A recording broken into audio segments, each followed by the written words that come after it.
Magandang araw po sa inyong lahat. Sa araw po na ito ay mapapakinggan po natin ang kwento ng may 12 taong gulang na magkapatid na kambal na sina Kalik at Asan. Ang kanilang simpleng pamumuhay ay biglang nagulo nang muling maungkat ang nakaraan tungkol sa kanilang mga pagkatao. Dahil doon, ang pagtatanong nila kay Lolo Pilo ay nauwi sa malalim na pagtuklas tungkol sa pinagmulan ng kanilang mga pambihirang kakayahan. At kasabay ng unti-unting pagsibol ng kanilang mga kakayahan, ang paglitaw naman ng iba't ibang klase ng kampon ng kadiliman. Ano kaya ang lihim na matutuklasan nila tungkol sa kanilang pagkatao? Magagawa kaya nilang labanan ang makapangyarihang mangkukulam na naghahangad ng kanilang kamatayan?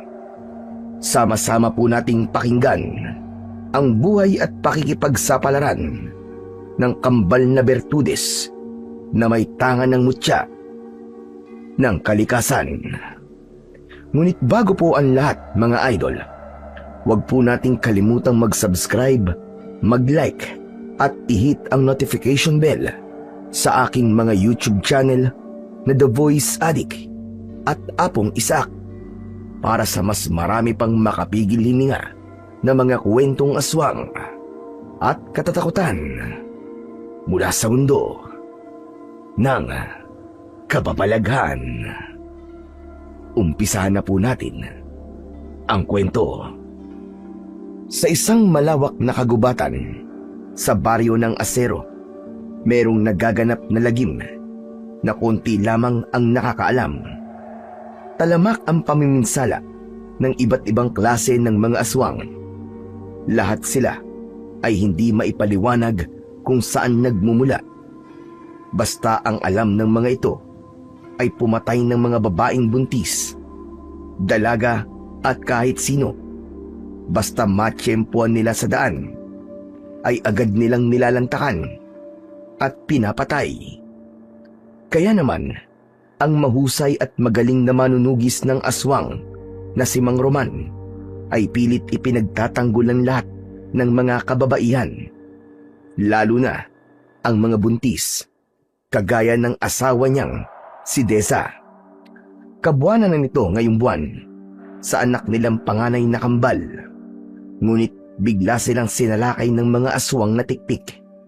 At ngayong gabi, habang gumuguhit ang kidlat sa kalangitan at dumadagundong ang kulog sa paligid, bihag ng aswang na tiktik ang asawa niya na si Deza. Abot langit ang kaba niya dahil nag-aalala siya na baka mapahamak ito nang wala sa oras. Kaya naman, isang matapang na pagtutok ng pana ang ginawa niya para takutin ang aswang na may sakal sa leeg ng kanyang asawa. Bakas sa mukha nito ang labis na takot. "Hoy! Diablong buwang natiktik! Pakawalan mo ang asawa ko! Kung ayaw mong butasin ko ng palaso ang pagitan ng mga mata mo, bitiwan mo siya!" Ngunit hindi natinag ang aswang na tiktik. Mula sa kinatatayuan ni Roman ay hinila niya ang pisi ng kanyang pana. Patatamaan niya ang nilalang sa leeg nito at saka isusunod niya ang braso. Tinitigan ni Roman ang asawa niya na si Deza upang balaan ito sa binabalak niyang gawin. Nang pumikit ang kanyang asawa ay marahas niyang binitiwan ang tali ng pana. Lumipad ang palaso at bumaon yun sa leeg ng tiktik. Nabitiwan ito ang leeg ni Deza at isinunod naman niyang patamaan ang braso ng aswang. 5 beses niyang pinakawalan ng palaso sa ere. Lahat ng mga yun ay tumama sa iba't ibang parte ng katawan ng aswang na tiktik. Bumagsak ito sa lupa habang naghihingalo hanggang sa tuluyang bawian ng buhay.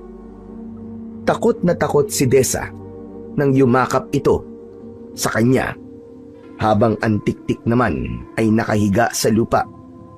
Dilat ang mga mata at naliligo sa sarili nitong dugo. Akma na sanang paalis sila sa lugar na yon nang pigilan siya ni Desa. Sinabi nito na may babae raw na tumulong sa kanya at nasugatan ng dahil sa pagtatanggol kay Desa. Nang balikan nila ang itinuturo ni Desa, tumambad sa kanilang paningin ang walang malay na babae. Tadtad ito ng kalmot at malalalim ang sugat na tinamo nito sa katawan. Nakiusap si Desa na gamutin niya ang babae dahil muntik na raw itong magbuwis ng buhay para sa kanyang asawa. Sige, huwag ka mag-alala, mahal ko. Tutulungan natin siya. Hawakan mo lang tong palaso para madala natin siya sa bahay. Ako na magbubuhat. Agad na tumalima si Desa sa pagtanggap ng palaso na iniaabot ni Roman. Saka naman binalingan ni Roman ang babaeng nakahiga sa lupa. Binuhat niya ito at agad nang nilisan ang lugar na yon. Sa kabilang dako naman ng kakahuyan, kung saan ay madilim at balot ng katahimikan ang paligid, ang damdamin ni Purita ay nagliliyab sa galit. Isang babaeng nawalan ng asawa ang nakatayo at pigil ang hininga. Nanlilisik ang mga mata, nahabol ang tingin sa papalayong mag-asawa. Dala ang babaeng tinulungan ng mga ito, samantalang ang kanyang asawa ay iniwan ng wala ng buhay at naliligo sa sarili nitong dugo. Nanginginig ang mga kamay ni Purita habang hinihimas ang 4 na buwan niyang tiyan. Nasaksihan niya ang lahat ng mga nangyari, kung paanong pinatay ng isang manunugis ng aswang na si Roman ang lalaking pinakamamahal niya. Nilapitan ni Purita ang nakahandusay na katawan ng asawa niya na si Danilo. Lumuhod siya at unti-unting humaba ang kanyang mga kuko. Sa lugar kung saan pinatay si Danilo, doon na rin siya naghukay para ilibing ito. Balot ng puot, galit ang puso niya. Itinatak niya sa kanyang dibdib at isip ang pangalan ng lalaking pumatay sa kanyang asawa. Pagkalipas ng ilang minutong paghukay, gamit ang matutulis niyang mga kuko, ibinaon niya ang katawan ni Danilo doon. Bago niya tinakluban ng lupa ang bangkay ng kanyang asawa. Kinagat niya ang lahat ng parte ng katawan nito. Nagbago ang itsura ni Purita. Ang kanina na kulay pulang mga mata, ngayon ay kulay berdeng apoy na may mabangis na anyo ng isang nilalang. Kasabay ng pagtaklob niya ng lupa sa katawan nito, umalingaw-ngaw ang malakas niyang sigaw ng pag-angil na punong-puno ng pagbabanta at sumpa. Isinusumpa ko. Pagpapayaran ng manunugis na yon ang kamatayan mo, Danilo. Isinusumpa ko. Wala nang mabubuhay na sanggol sa banyong ito. At sa lahat ng lahi nila.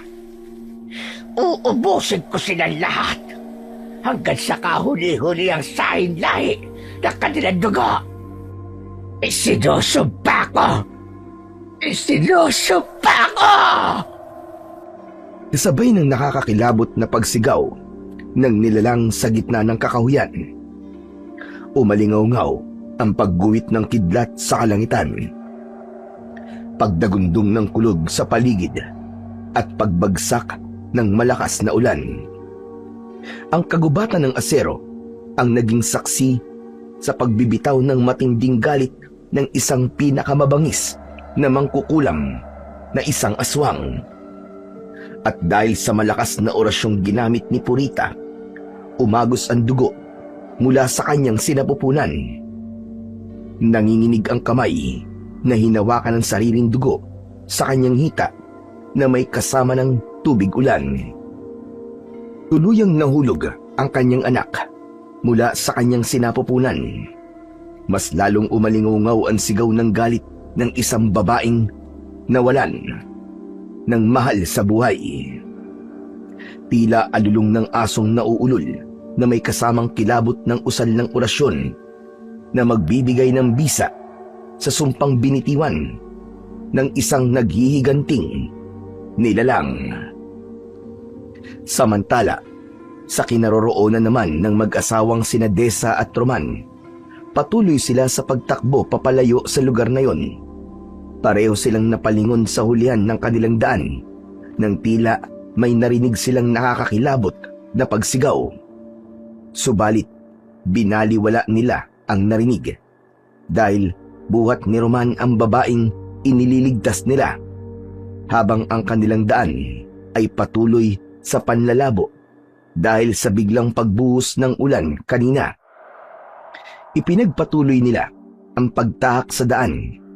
Tanging ang kidlat na lamang ang nagsisilbi nilang tanglaw sa daan upang makabalik sa kanilang tahanan. Pagkalipas ng isang oras na paglakad at takbo, sa wakas ay narating na nila ang kinaroroonan ng kanilang kubo. Basa ang katawan ni Roman nang ibaba niya sa katre ang babaeng sugatan. Mabilis silang nagkuha ng mga tuyong damit at nilinisan ang katawan ng babae. Ginamot ni Roman ang mga sugat nito at pagkatapos ay nagpahinga kasama si Desa. Binantayan nila ang babae at hinintay na magkamalay ito hanggang sa dalawin sila ng antok dahil sa labis na pagod. Sabay silang mag-asawa na nakatulog. Kinabukasan, nagising ang natutulog na diwa ni Roman nang maramdaman niya ang pagyugyug sa kanyang balikat. Dahan-dahan siyang nagmulat ng mga mata at mukha ni Desa ang nasilayan niya. Sinabi nito na nagkamalay na raw ang babaeng tinulungan nila kagabi. Agad siyang bumangon at nalaman niyang nagkamalay na nga ito. Sa pagitan ni Roman sa gawi ng nakaupong babae, bakas sa mukha nito ang sigla at panunumbalik ng lakas ng katawan. Para bang walang nangyari nang tumingin ito sa kanila. Maraming salamat sa inyong dalawang mag-asawa. Kundi dahil sa inyo, baka kung ano na nangyari sa akin. Kami yung dapat magpasalamat sa iyo, miss. Dahil iniligtas mo mag-iina ko.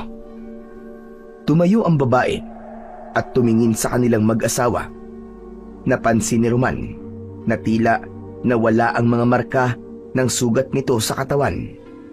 Maging si Desa ay nagulat din sa babaeng tinulungan nila. Maya-maya pa ay bigla itong nagsalita. Siya nga pala, kailangan ko na rin umalis. Hindi ako maaaring manatili ng matagal sa lugar na to. Muli ay nagpapasalamat ako sa kabutihan niyong mag-asawa. Nangangako ko na hindi pa to ang huli nating pagkikita. Ngunit nais ko lang na malaman mo, Roman, ipagpatuloy mo ang pagtulong sa iyong kapwa. Bilang ganti, ay pagkakalooban kita ng isang regalo. Ngunit, ibibigay ko lamang sa iyo yun sa oras na kailanganin mo ko. Ano? Aalis na ako hanggang sa susunod nating pagkikita. Hindi na hinintay pa ng babae na magsalita si Roman dahil mula sa kanilang harapan ay naglaho na ito na parang bula. Nagkatinginan silang mag-asawa at hindi makapaniwala sa mga nasaksihan. Hindi rin alam ni Roman kung paano siya nakilala ng babae. Mabilis na nilapitan ni Roman ang kinatatayuan kanina ng babae. Saka nag-aalalang napasulyap sa kanyang asawa na napataklob ng palad nito sa bibig. Habang bakas sa muka ang labis na pagkabigla at takot. Diyos ko, Desa. Nakita mo rin yun, di ba? Totoo siyang naglaho At kilala niya ako. Magkakasunod na tango ang itinugon ni Desa sa tanong na yon ng kanyang asawang si Roman. Saka lamang naunawaan ni Roman na ang babaeng tinulungan nila ay isang diwata. Nagtataka rin siya kung paanong napunta ang babae sa kakahuyan at nalagay ang buhay nito sa panganib. Punong-puno ng panghihinayang na napaupo si Roman sa gilid ng katre dahil hindi man lang niya nakilala ang diwata. Dahil sa mga nangyaring kababalagan sa mag-asawa, ay pinilit nilang kalimutan ang mga nasaksiyan. Pagsapit ng 3:00 ng hapon, ay muling naging abala ang mag-asawa sa paglalagay ng proteksyon sa gilid ng kanilang bakuran. Inayos nila lahat ang mga nasirang bakod, dingding at bubong na nasira dahil sa nakaraan na pagsalakay ng mga aswang. Habang abala silang dalawa, isang babae ang bigla na lamang natumba sa tapat ng kanilang bakuran. Nakita ni Roman na tila bumubula ang bibig nito. Parang nanggaling ito sa mahabang paglalakad, kagaya ng ibinilin sa kanya ng babaeng tinulungan kanina. Pananatilihin niya ang pagiging mabuting tao at pagtulong sa kapwa. Kaya naman, hindi nagdalawang isip si Roman. Nilapitan niya ang babae at inalalayang tumayo. Ipinasok niya ito sa loob ng kanilang bahay, kung saan ay naroon naman si Desa. Desa, mahal ko. Pasuyo naman. Ikuha mo ng maiinom na tubig tong babae. Kawawa eh. Agad naman na tumalima si Desa sa utos ng kanyang asawa, habang si Roman naman ay abala sa pagpaypay sa muka ng babae. Labis ang panghihina at pamumutla ng labi. Maya-maya pa ay bumalik na si Desa. May dala itong isang basong tubig. Inalalayan ni Roman na umupo ang babae at pinainom nila ito ng tubig. Maraming salamat sa kabutihan ng loob niyong mag-asawa. Walang anuman. Teka, saan ba ang punta mo? Para kasing naglakad ka lang at malayo pang pinanggalingan mo. Halata sa mukha mo ang pagod eh. Dito talaga ang punta ko. Nabanggit kasi sa akin ng babaeng may tindahan dyan sa unahan ng daan na kailangan niyo raw ng albularya na magpapaanak sa asawa mo.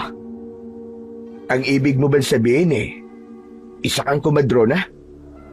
Tama ka. Ilang buwan na ba ang tiyan ng asawa mo? Kabuanan niya na ngayon, kaya tama-tama lang ang dating mo. Pwede ko bang hawakan ang tiyan ng asawa mo para malaman ko talaga kung kailan ang kabuanan niya? Pwede naman. Teka, ano bang pangalan ng itatawag ko sa'yo?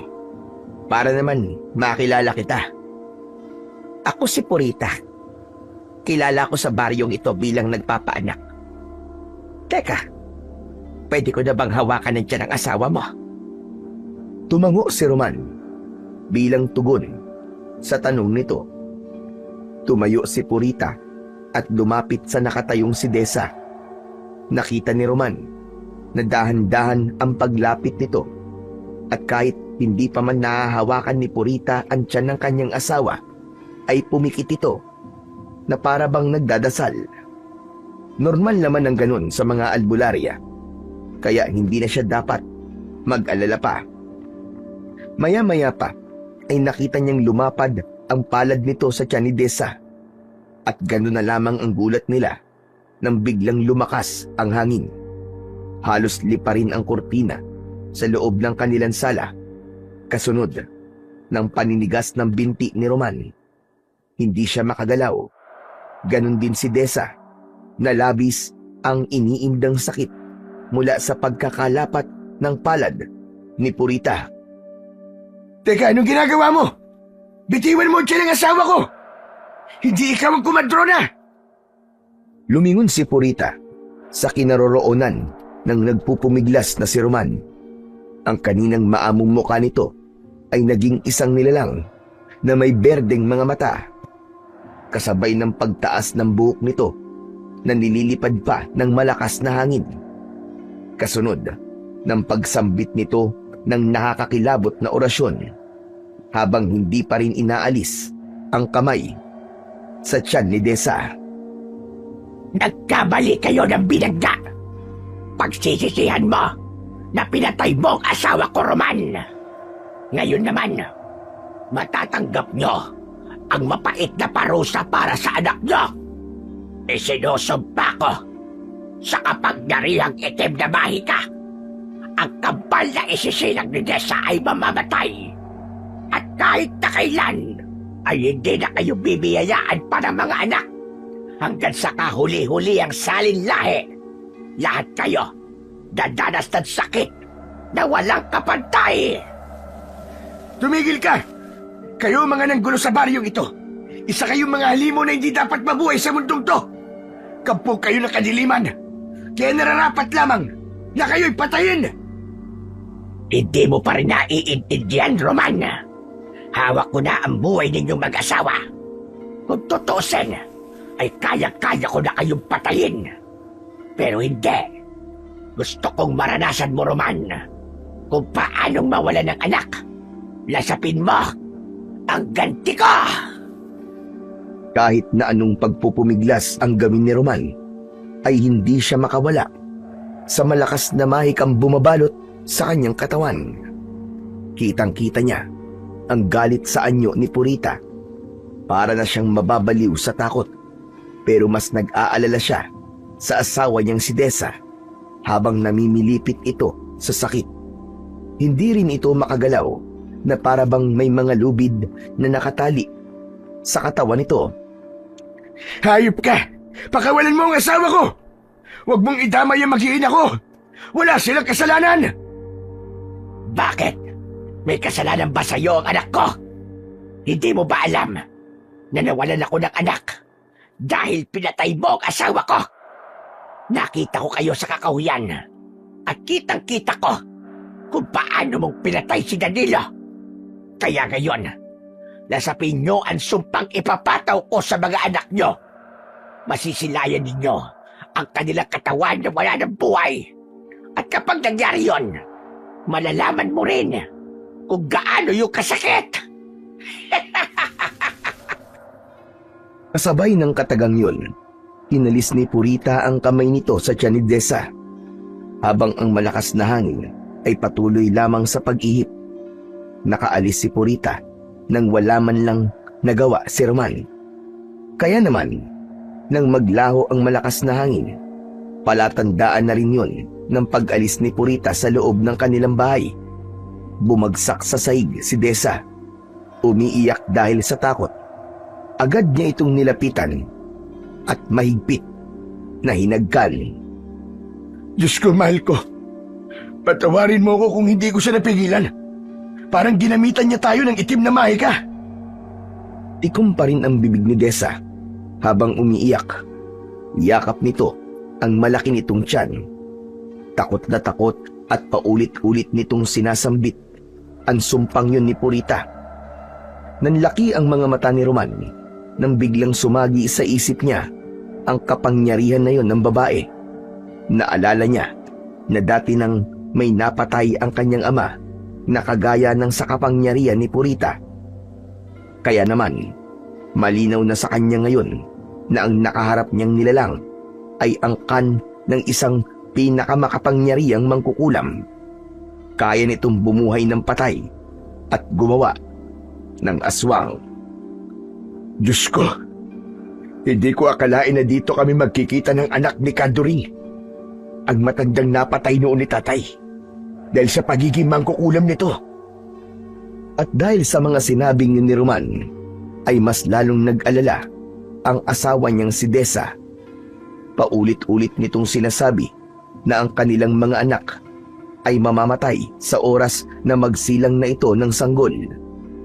Habang pinapakalma ni Roman ang asawa, ay bigla naman niyang naalala ang lalaking tiktik na napatay niya kagabi. Malakas ang kutob niya na yun ang asawa ni Purita na sinasabi nito. Dahil ng gabing yun, ay nakarinig siya ng malakas na pagsigaw.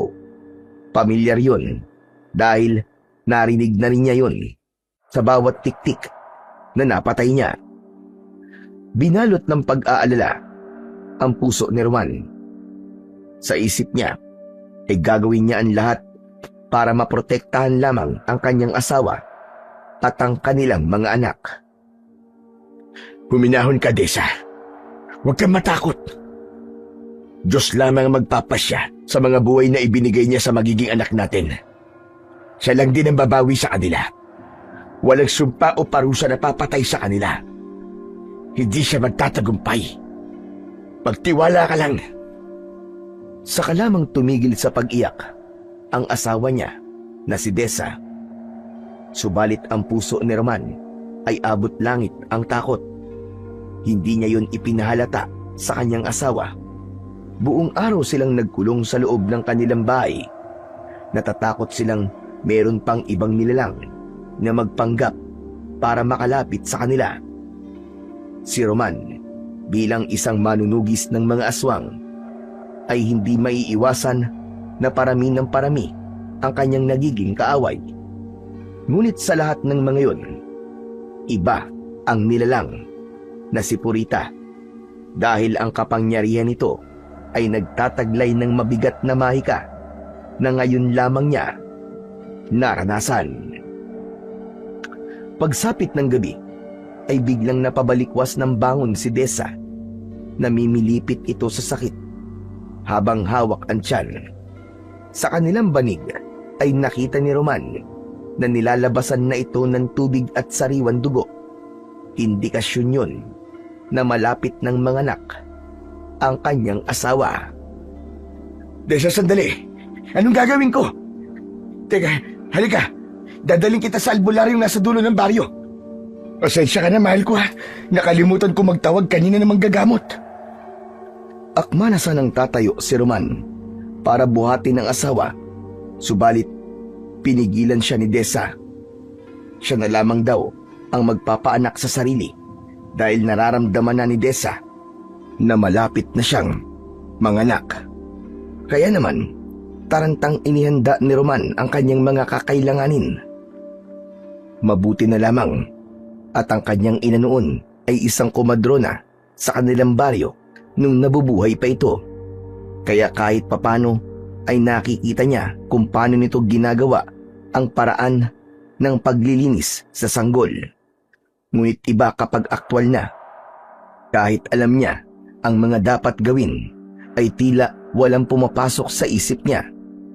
Ilang sandali pa habang naghahanda ng gagamitin, panay na ang ire ni Desa. Nahihirapan ito at bakas ang takot sa muka. Desa, lakasan mo ang loob mo, ha. Huwag mong isipin na sinabi ni Purita. May awa ang Diyos. Makakaligtas sa mga anak natin. Tumingin kay Roman ang pawisan na si Desa sa kaubod lakas na umire na parabang nagbubuhat ito ng malaking bato. Ilang beses pa itong umire hanggang sa marinig na nila ang unang iyak ng sanggol. Maya-maya pa ay sumunod naman ang isa pang sanggol. Umalingaw-ngaw ang iyak ng mga bagong silang na sanggol sa katahimikan ng gabi. Diyos ko, marami pong salamat. Buhay ang mga anak namin. Hindi matatawaran ang tuwa ni Roman nang makitang malusog at buhay ang kambal. Pinagtabi niya ito at ilalapit sa nakangiting si Desa. Ngunit biglang tumigil ang iyak ng dalawang sanggol. Nanigas ang mga kamay na parabang matagal na itong mga patay. Takot na nagkatinginan ang mag-asawa habang si Roman ay para ng binabayo ng maso ang dibdib dahil sa labis na pagkabigla. Hindi siya makagalaw at hindi nila inaalis ang paningin sa katawan ng mga anak nila. Saka lamang nakita ni Roman na hindi na rin humihinga ang kambal. Iba na rin ang kulay ng mga labi. Tila naging ubi na. Hindi mga anak. Gumising kayo. Hindi maaari ito. Lumaban kayo, mga anak! Mga anak! Maging si Desa na nakahiga sa tabi ng kambal ay napabalikwas na rin ng bangon. Napahagulgul ito ng iyak habang sinasabi nito na nangyari na raw ang sumpa sa kanila ni Purita. Kaya naman, sinubukan ni Roman na iligtas niya ang kanyang mga anak. Ngunit nabigo siya. Wala ng pulso ang mga ito. Kasabay ng pagbagsak niya paupo sa katre, ang paghagulgul niya ng iyak. Sa isip niya ay nabigo siya at wala siyang kwentang ama. Hindi niya naprotektahan ang kanyang mga anak. Diyos ko! Ito pa po ba ang kapalit sa mga ginawa kong kabutihan sa mga tao? Saan ako nagkulang? Na iniligtas ko ang ibang tao. Ngunit sarili kong mga anak ay hindi. Saan ako nagkulang? Saan? At dahil sa pagdadalamhati na yun ni Roman, umihip ang malakas na hangin at bumuhos ang malakas na ulan. Nagulat silang mag-asawa sa pagbukas ng kanilang pintuan. Nagpakita si Purita. Masayang masaya ito habang matalim ang tingin sa wala ng buhay nilang mga anak. Sa wakas, nangyari na ang sumpa. Simula pa lang yan, Roman.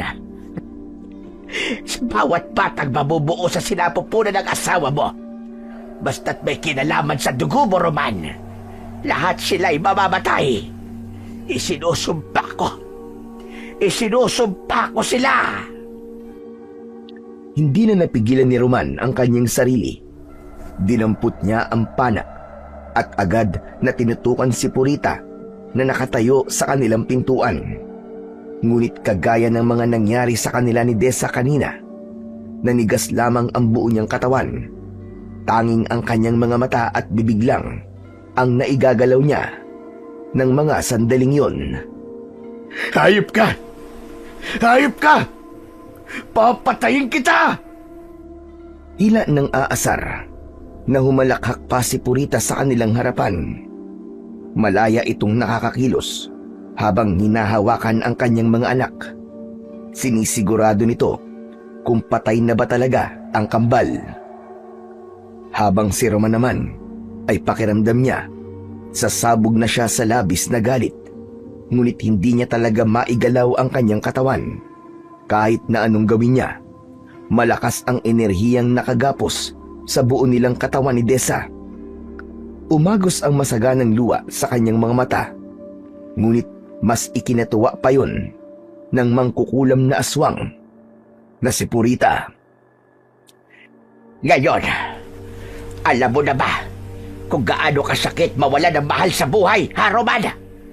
Kung gaano kasakit mawala ng anak. Gusto mong pumatay, di ba? Ngunit wala kang magawa. Halimaw ka! Halimaw ka! Papatayin kitang demonyo ka! Hindi ako titigil hanggat hindi kita napapatay! Sige nga. Patayin mo nga ako ngayon kung kaya mo. Tila kahoy ang pakiramdam sa sarili ni Roman. Lahat ay matigas, parang may batong nakadagan sa kanyang katawan. At ang kanyang mga kamay ay tila walang lakas para hilahin ng pana at itarget sa kalaban. Mas lalo siyang nababaliw sa pagpupumiglas nang maramdaman niya na pumipihit ang kanyang kamay sa gawi ni Desa. Walang nagtutulak sa kanya, ngunit hindi niya makontrol ang braso niya. Pilit yung itinitutok sa nakahiga niyang asawa. Bumundol ang kaba sa kanyang dibdib. Takot na takot siya sa naiisip na gagawin ni Purita sa kanila. Anong ginagawa mo? Anong ginagawa mo? Wag! Wag ang asawa ko! Ako na lang ang patayin mo! Ako na lang! Bakit na ba kita papatayin? Hindi pa ako nakakaganti sa iyong animal ka. Anak at asawa ko ang nawala dahil sa pagigialam mo.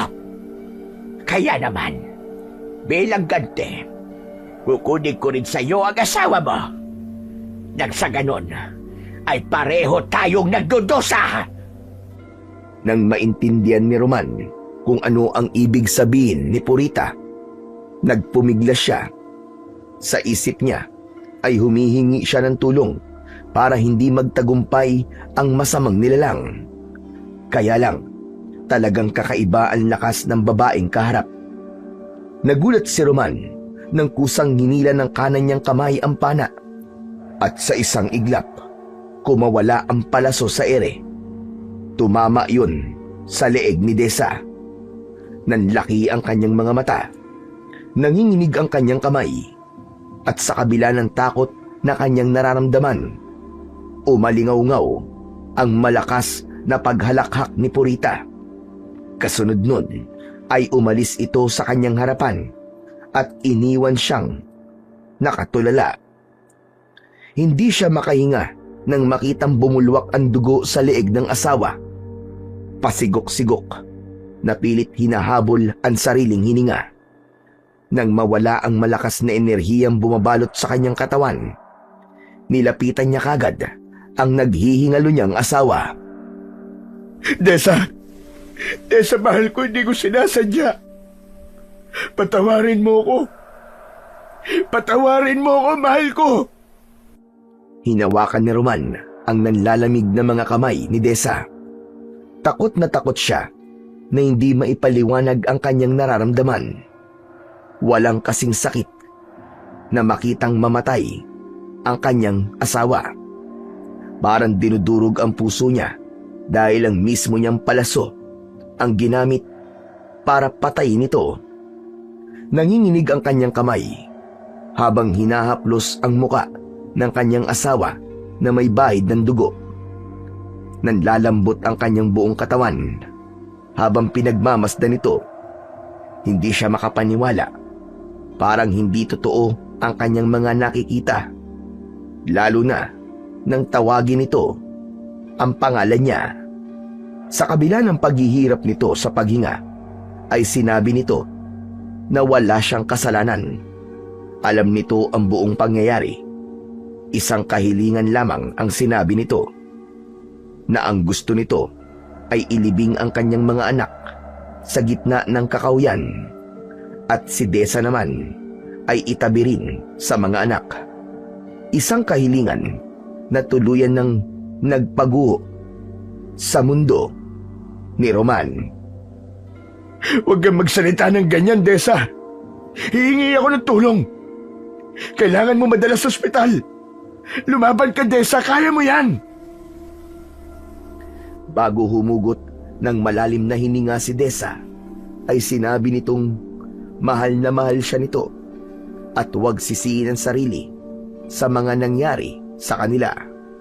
Sinabi nito na huwag niyang pababayaan ang kanyang sarili.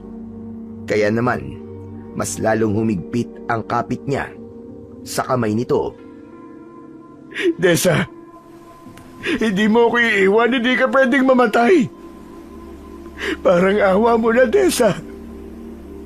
Lumaban ka, mahal ko. Desa! Pakiramdam ni Roman ay mababaliw siya. Lalo na nang ipikit na ni Desa ang mga mata nito, hanggang sa kumawala ang kamay nito mula sa pagkakahawak sa kanya. Desa! Desa, Desa! Desa, wag! Desa! Desa! Umiyak habang sumisigaw si Roman. Kinakalog niya ang katawan ni Desa. Pilit niyang ginigising ang kanyang asawa. Pumatak ang mga luha sa kanyang mga mata at umaagos pababa sa kanyang pisngi. Hindi niya matignan ang anyo ng kanyang asawa. Ang babaeng pinakamamahal niya ay namatay sa pamamagitan ng kanyang mga kamay. Parang dinurog ang puso ni Roman. Parang nawalan ng saysay ang kanyang buhay. Hindi niya na alam kung saan siya kukuha ng lakas. Isang bagong damdamin ang umusbong sa kanyang dibdib. Ang galit. Ipinangako niya sa kanyang sarili Nahahanapin niya si Purita at papatayin. Sinisiguro niya na magbabayad si Purita. Hindi niya ito tatantanan.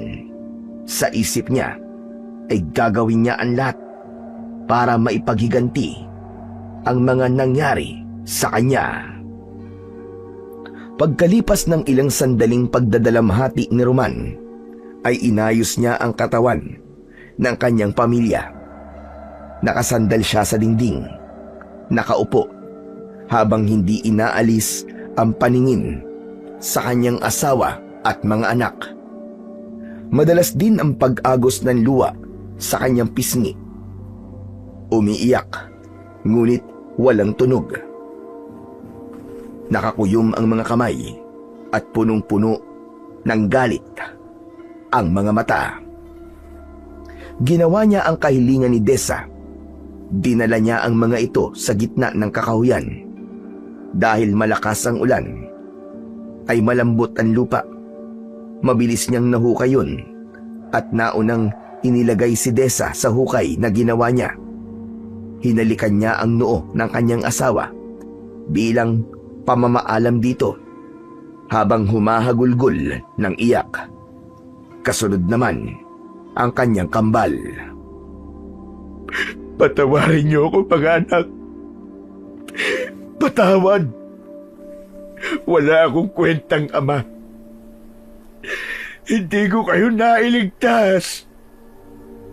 Patawarin niyo ako. Akma na sanang tatabunan ni Roman ang katawan ng kanyang mga anak at asawa nang biglang lumitaw sa kanyang harapan ang nakakasilaw na liwanag. Tumila ang ulan at gumapang ang katahimikan sa gitna ng kakahuyan. Isang tinig ang kanyang narinig, kasabay ng paglitaw ng hugis ng isang babae. Lumapat ang mga paa ng babae sa lupa, sa tapat ng kanyang pamilya na nakalagay sa hukay. Nagulat si Roman nang magpakita ang babaeng tinulungan nilang mag-asawa. Huwag, Roman! Sandali! Huwag mong ililibing ang mga anak mo! Sino ka? Bakit mo ako pinipigilan? Patay na ang mga anak ko. Wala na sila. Ako si Luntian, ang diwata ng kalikasan. Naparito ako para tulungan ka, Roman. Huwag ka magdalamahanti sa pagkamatay ng iyong mga anak. May pag-asa ka pa. Nakalimutan mo na ba ang salitang binitiwan ko bago ako umalis? Isang regalo o isang kahilingan ang ipagkakaloob ko sa iyo. At ito na ang tamang oras para gamitin ang kahilingan na yon. Yun ang kapalit sa pagtulong mo sa akin. Dahil hindi mamamatay ang kambal natatapos sa buhay ni Purita. Ano? Alam mo rin ang tungkol kay Purita? Oo, Roman. Sapagkat matagal ko nang nilalabanan si Purita. At ngayon, isinilang na mga batang tatapos sa paghahasik niya ng lagim. Nagulat si Roman nang biglang lumuhod si Luntian. Kitang-kita ni Roman ang pag-ihip nito ng hangin sa bibig ng kambal, kasabay ng pagkalat ng liwanag sa mga katawan ng magkapatid. Nakita niya na biglang huminga ang kanyang mga anak. Nanlalaki ang kanyang mga mata nang makita ang muling pagkagising ng kambal. Kasabay nun ay umiyak sandali ang mga ito hanggang sa tumahimik at mahimbing na nakatulog. Muling nagsalita si Luntian. Itago mo ang mga anak mo, Roman. Sa takdang panahon ay muli silang tatayo para lumaban kay Purita. Gawin mo ang lahat para hindi malaman ni Purita na buhay pa ang kambal. Kasabay ng kanilang muling pagkabuhay, pagkakalooban ko sila ng kakaibang kakayahan at mutya ng kalikasan bilang proteksyon laban sa mga nilalang na mananakit sa kanila. Ang kambal ay magiging mga bertudes na may tangan ng mutya ng kalikasan. Hindi makapagsalita si Roman sa kababalaghan na nangyayari sa kanyang harapan, kasabay ng pagkakasambit ni Luntian sa mutya ng kalikasan. Isang marka ang lumitaw sa balat ng kambal. Ang sanggol na unang lumabas ay nagkaroon ng marka sa leeg. Hugis bituin yun. Samantalang ang pangalawang sanggol ay lumabas ang hugis at sulok na marka nito sa kanan na kamao ng bata. Yan ang palatandaan ng pagiging bertudes nila. Sa kanila ang kapangyarihang naiiba sa lahat, at kahit si Purita ay walang magagawa sa oras na dumating na ang takdang panahon. Itago mo sila at ihanap ng taong may mabuting puso na mag-aalaga sa kanila. At kahit na anong mangyari, wag na wag mo silang lalapitan. Diyos ko, bakit naman ganun? Buhay niya ang mga anak ko. Ngunit hindi ko naman sila maaaring lapitan at alagaan. Makakasama mo rin sila, Roman, sa oras na natapos na nila ang misyon. Hanggang dito na lang. Paalam na, kaibigan. Kasabay ng paglaho ng liwanag ay nawala na rin si Luntian.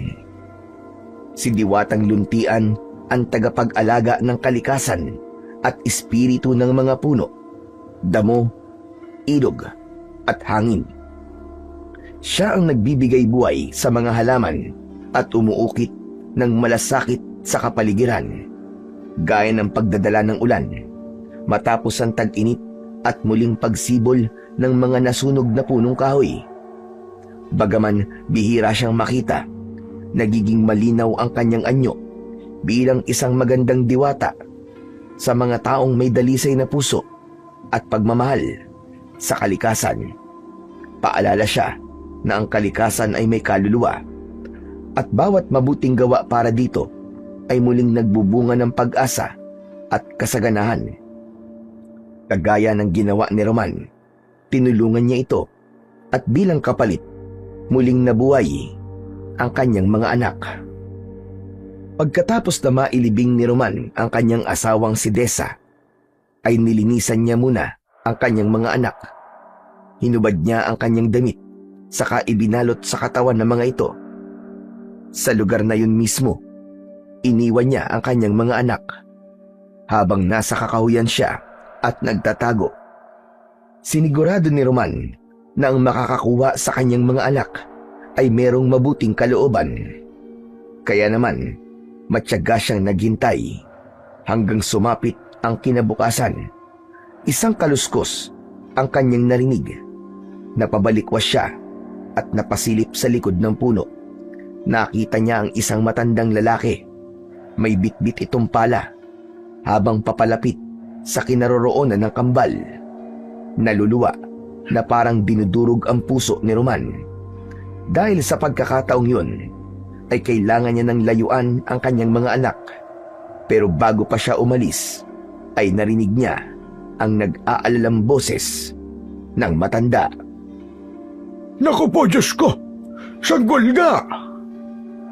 Kayo nga ang naririnig kong umiiyak. Diyos ko, mahabagin langit! Sino kaya ang nag-iwan sa inyo rito? Nagpalinga-linga ang matanda sa paligid. Kaya naman, mabilis na nagtago sa likod ng puno si Roman. Maya-maya pa ay muli siyang sumilip sa kinaroroonan ng matanda. Sa pagkakataong yun ay buhat na ng matandang lalaki ang kambal na agad namang tumigil sa pag-iyak. Diyos ko! Halatang bagong panganak lamang kayo dahil may pusod pa kayo.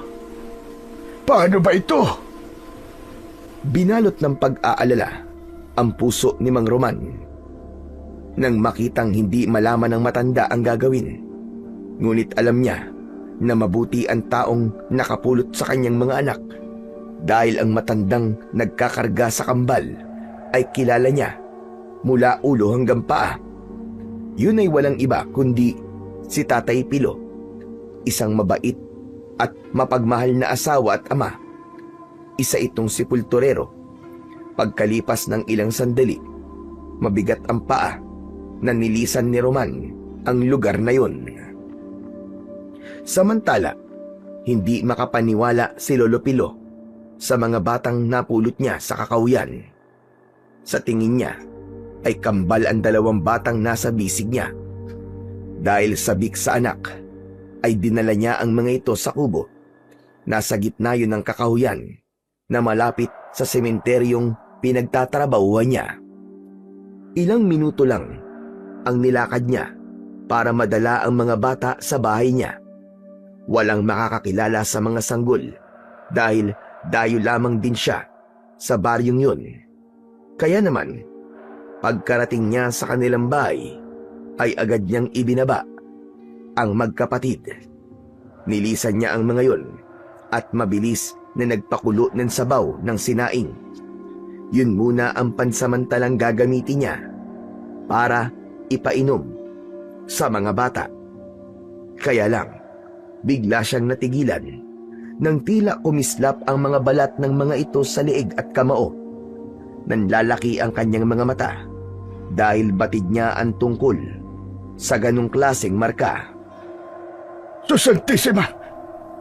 Kambal na Bertudes! Isang biyaya ng kalikasan. O Diyos ko, anong klaseng pangitain ito? Saglit na napaisip si Lolo Pilo, ngunit mas nanaig ang kagustuhan niyang tuluyang alagaan ang kambal. At dahil sa kakahuyan niya nakuha ang mga ito, pinangalanan niya ang kambal na si Kalik at Asan. Kasunod ng pagsilay ng matamis nitong ngiti sa labi. Mabilis na lumipas ang 12 taon kung saan ay ganap ng mga bata ang kambal. Si Kalik na mahusay sa paggamit ng pana at si Asan na mahusay naman sa paggamit ng latigo. Pareho silang nag-iensayo sa malawak na damuhan sa gitna ng kakahuyan. Kahit madalas na silang pinagagalitan ng kanilang lolo na si Lolo Pilo, ay tuluyan pa rin ang kambal sa paghawak ng kanilang mga sandata. Itinatago nila ang pagsasanay sa kaalaman ni Lolo Pilo at uuwi sila na parabang walang nangyari.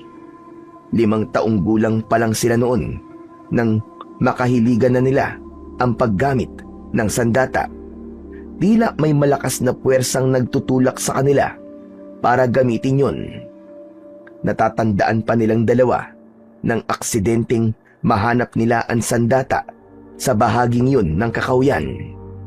Kaya naman, habang naglalakad ay hindi maiwasan ni Asan kung bakit tila kakaiba ang kanilang husay sa paggamit ng mga sandata. Kalik, hindi ka ba nagtataka? Nagtatakang ano? Para saan na naman ba yung tanong mo na yan, Asan? Hindi ka ba nagtataka na mahusay tayong gumamit ng sandata kahit wala namang nagtuturo sa atin? Hindi naman natin maitanong kay Lolo Pilo dahil hindi niya alam ang tungkol sa bagay na yun. Hindi ko rin alam kung bakit alam nating gumamit ng sandata, Asan. Basta ang alam ko, masaya ako kapag humahawak ako ng pana. Ako rin, Kalik. Masaya rin ako kapag nakakahawak ng latigo. Hindi ko lang talaga maiwasan ang hindi magtaka kung bakit nagtataglay tayo ng ganitong kakayahan. Kaya nga, dapat na ipagpasalamat na lang natin na meron tayong ganitong kakayahan, hindi ba? Alam mo, Kalik, napapadalas na ang mga panaginip ko. Nakikipaglaban daw tayo sa mga aswang. Tapos, nakita ko ang isang lalaki. Wala siyang muka, ngunit may hawak na pana. Nakita ko mga halimaw na umaatake sa atin. Hindi ba't bihirang magkamali ang mga panaginip ko? Parang isang pangitain o babala. Sus, ayang ka na naman sa mga panaginip mo, Asan eh. Hindi yan totoo. Maligo ka kasi at baka init lang yan ang katawan. Kalik naman eh. Araw-araw ako naliligo, no? Nakakainis ka naman. Seryoso ako eh. Sinasamahan mo na naman ang biro. Hindi ako nagbibiro. Totoo ang sinasabi ko sa iyo, Asan. Kahit itanong mo pa kay Lolo Pilo. Napasimangot si Asan sa birong yun ni Kalik. Kahit kailan ay hindi naging seryoso ang kanyang kapatid sa sinasabi niya tungkol sa kanyang mga panaginip. Ipinagpatuloy nila ang paglalakad pauwi sa kanilang bahay at magmula nang mainis siya kay Kalik ay hindi na siya nagkwento pa habang tinatahak nila ang daan at nakamasid sa paligid.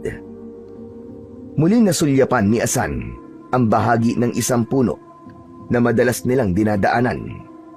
Kakaiba ang lungkot na kanyang nararamdaman. Tila ba may kung anong enerhiya ang nagbibigay sakit sa kanyang kalooban. Kaya naman, nagulat na lamang siya sa malakas na pagsigaw ni Kalik sa kanya. Hoy Asan! Ang tagal mo naman maglakad! Ano bang tinitignan mo dyan, ha? Kalik! Dali, halika rito! Lumapit si Kalik sa kanyang kapatid at tinignan din kung ano ang pinagmamasdan nito. Ano ba yun, ha? Hindi mo ba nararamdaman ang bigat ng lugar na to? Para kasing nakita ko na to sa mga panaginip ko eh. Pambihira ka naman, oo. Akala ko pa naman kung ano na. Dala ng pagkasura ni Kalik ay iniwan niya ang kapatid sa tapat ng malaking puno. Nag-aalala siya na baka mapagalitan na naman sila ni Lolo Pilo sa oras na dumating ito na wala pang luto na sinaing. At kapag nangyari yun, baka malaman na nito ang matagal na nilang inililihim sa matanda. Pagkalipas ng 2 segundo, naramdaman ni Kalik na humahabol na rin sa kanya ang kanyang kambal na si Asan. Pambihira ka naman oh. Bakit mo naman ako iniwan? Akma na sanang magsasalita pa si Asan nang bigla silang nakarinig ng malakas na ungol mula sa kakahuyan. Kaya naman, ang nakatago niyang latigo sa bewang ay inilabas niya, habang si Kalik naman ay binitbit ang pana. Muling naulit ang sigaw, boses ng isang babaeng umiiyak. Tumigil sila sa paglalakad dahil nanggaling yun sa gitna ng kakahuyan. Naramdaman nilang dalawa ang kilabot mula sa daing at pag-iyak ng may-ari ng boses. Napakapit si Asan sa braso ni Kalik dahil sa takot. Kalik, tara na, umuwi na tayo. Diyos ko, baka mamaya may mga multo pala sa gubat na to. Tumigil ka nga, Asan. Nakakainis ka na, ha? Hindi multo ang narinig natin kanina, kundi iyak ng isang babae. Baka may nangyaring masama sa kanya. Ano? Huwag mong sabihin na lalapitan natin ang kakahuyan. Siyempre, paano natin malalaman kung ano nangyayari sa babae kung nakatayo lamang tayo rito? Ay naku, Kalik naman oh. Hindi na lang ako sasama sa'yo. Kung gusto mo, ikaw na lang ang pumunta ron. Ikaw ang bahala. Walang sisiyan kapag may nangyaring masama sa'yo rito, ha? Tila nang aasar ang ngiti sa labi ni Kalik. Kaya naman, wala nang nagawa si Asan kundi ang sumama sa kanyang kapatid. Malalaki ang hakbang na nilapitan nila ang pinagmumulan ng boses. At habang palapit sila ng palapit ay palakas rin ng palakas ang hagulgol na kanilang naririnig. Habang naglalakad, malakas din ang kaba sa kanilang dibdib. Maigpit ang kapit nila sa kanilang mga sandata. Pagkalipas ng ilang sandali, ay narating nila ang kinaroroonan ng naririnig nilang iyak. Tumambad sa kanilang paningin ang nakadapa na babae sa lupa. Pagkatapos ay lumuhod habang yakap sa dibdib ang mga damo. Biglang lumamig ang simoy ng hangin. Napansin nila na nanginginig ang kamay ng babae habang nakapikit at umiiyak. Walang patid na dumadaloy sa pisngi nito ang luha habang walang salitang maririnig. Kalik, huwag natin siya lapitan. Natatakot ako eh. Para siyang papatay ng tao dahil sa galit. Ano ka ba naman, Asan? Napakaduwag mo talaga kahit kailan. Nakalimutan mo na ba? Na kaya naman nating ipagtanggol ang sarili natin. Kaya anong ikinakatakot mo? Tsaka, para saan pa tong mga sandata na to kung hindi rin naman natin to gagamitin? Wala nang nagawa si Asan, kundi ang pagmasdang mabuti ang babaeng umiiyak. Malalim ang boses nito at basag, tulad ng tunog ng sanga na nabali sa katahimikan ng kagubatan. Bawat tikbi ay parang pagbibitaw ng bigat na matagal na nitong kinikimkim sa dibdib. Sa paraan ng pagkakayakap nito sa lupa, malinaw na may pinangangalagaan itong alaala. Tila may nakalibing doon. Nang maisip yun ni Asan, bumigat ang kanyang pakiramdam. Sa kanilang dalawa ni Kalik ay siya ang may kakayahan na kilalanin ang isang tao batay sa hampas ng hangin. Ngunit sa pagkakataong yun ay parang naramdaman niya na kailangan niyang makilala ang babae. Parang nakaugnay ito sa matagal niya ng katanungan sa kanyang sarili. Akma na sanang lalapitan ng kambal ang babae, ngunit biglang lumakas ang ihip ng hangin. Pinaikutan sila na para bang pinipigilan silang lumapit sa babae. Walang kaalam-alam ang dalawa na ang babaeng nasa harap nila ay si Purita, isang mapanganib na mangkukulam na merong itim na kapangyarihan, at sa pagkakataong yun ay naramdaman ito ang presensya ng magkapatid. Mula naman sa kinatatayuan ng kambal ay seryoso silang nakatingin sa matandang babae. Tumayo ito at nagpunas ng luha sa pisngi at mga mata. Saka ito humarap sa kanila at walang bakas ng emosyon ang muka. Maya-maya pa ay nagsalita ito. Anong ginagawa niyo sa lugar na ito? Pasensya na po. Narinig po kasi namin kayong umiiyak. Kaya naman po, nilapitan ka po namin. Baka po kasi kailangan niyo ng tulong. Taga rito ba kayo? Ginagamit niyo ba siya datang yan? Hindi po. Laruan lang po namin to. Tsaka, dyan lang po kami nakatira sa kakawiyan na malapit sa simenteryo. Wag na kayo pupunta sa lugar na to. Delikado, baka mapahamak pa kayo. Sige na, umuwi na kayo. At kalimutan niyo ang mga nakita at narinig niyo. Sige po. Aalis na po kami. Pasensya na po at ginambala namin ang pag-iyak nyo. Pero sana naman po, malampasan nyo po ang pagsubok na kinakaharap nyo. Hindi ko malalampasan ang pagsubok hanggat hindi ko pa napapatay ang taong pumatay sa pamilya ko. Parehong natigilan ang magkapatid sa sinabing yun ng matandang babae. Bumundol ang kaba sa kanilang dibdib at bumigat ang kanilang pakiramdam sa babaeng kaharap nila. Nalaman nila na si Purita ang babaeng yun dahil ito mismo ang nagpakilala sa kanila. Sakto na lalapit ito sa kanila ay dumating naman ang isang usa. Tila kakaiba ang mga mata ng usa na bigla sila nitong kinausap. Wag kayong lalapit sa kanya. Merong kakayahan ang magkapatid na maintindihan kung ano ang ibig sabihin ng mga hayop sa kanilang paligid. Kaya naman, nagkatinginan ang kambal nang maintindihan nila kung ano ang ibig sabihin ng usa. At kasabay ng mga katagang yun, pareho silang magkapatid na nakaramdam ng pananakit ng kanilang marka. Si Kalik ay kumirot ang kanyang leeg, samantalang si Asan naman ay sa kanyang kamao. Binalot ng takot ang kambal, ngunit hindi sila nagpahalata sa kaharap. At dahil nalalagay sila sa alanganing sitwasyon, lumabas ang maraming hayop sa lugar na yon. Labis na nagtaka si Purita sa kakaibang ikinikilos ng mga hayop sa paligid nito. Kaya naman, minabuti nitong umalis na lamang nang hindi nag-iiwan ng salita sa magkapatid. Pagkalipas ng ilang minuto, ay naglaho si Purita sa madilim na bahagi ng kakahuyan. Gulat na gulat naman si Asan sa nangyaring pananakit ng kanilang marka. Kalik, bakit kaya sumakit na naman ang marka natin, no? Ano kaya ang ibig sabihin nun? Abay malay ko, pareho naman tayong walang alam, di ba? Baka naman si Lolo Pilo, alam niya kung bakit sumasakit ang marka natin.